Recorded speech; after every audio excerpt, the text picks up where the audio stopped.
Salamat, Sir Danny, for our very energetic FC tonight. And another round of applause to our great speaker tonight, Ma'am Liza.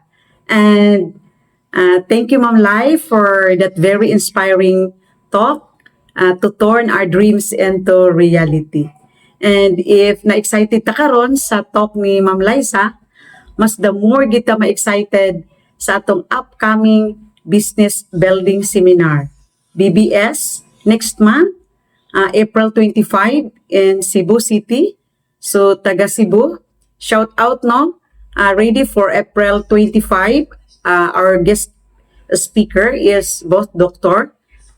PD and Cecil Medalla. And here in Mindanao, so exciting nakaayo because doldool rata in Davao City, and our guest speaker is no other than our very own mentor, Mario and Babes Tero. So, para sa mga first timer, why gi-invite mo aning BBS no? Because this event, life-changing event, is grabe ka ini siya impact sa akong life nga na-change gid ang akong mindset. Yes, why? Kay nakarelate ko sa speaker, no? From Manila, a very busy banker. And ingon siya, I build this business because I want to have time. Because wala man siya time, kay busy man kay siya. Tagduhar na ko kuno ka oras ang iyang tulog. So nakarelate ka ko nga, wow, ko nga kung na-build niya nga, grabe niya ka busy. Tag 2 hours na lang iyang tulog. So, the more ko makabuild ani nga business kay dili man ko busy. So, dito ko nakarelate.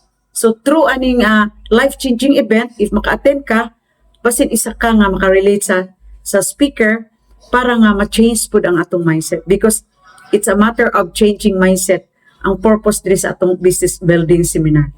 And diri po ko nakasabot nga why nga akong atinan ang kitawag Weekend Leadership Seminar. Because Weekend Leadership Seminar is one of the powerful tools. Og dito pag-attend ako sa Weekend Leadership Seminar nga gitawag og WLS, mas the more gid dito totally 360 degrees gid totally change ang akong mindset. Ang WLS is siya ang nipa-check sa akong mga dreams. So if first timer ka karon, if gusto nimo og ma-change imong life, ma-check imong mga dreams, so atoan ginato ning duha ka life-changing event, BBS ug ang WLS. So 19 and 20 in Cebu City sa Sky Hall is MC site. So kita-kits dito no, BBS and next sa June sa WLS. Bye-bye!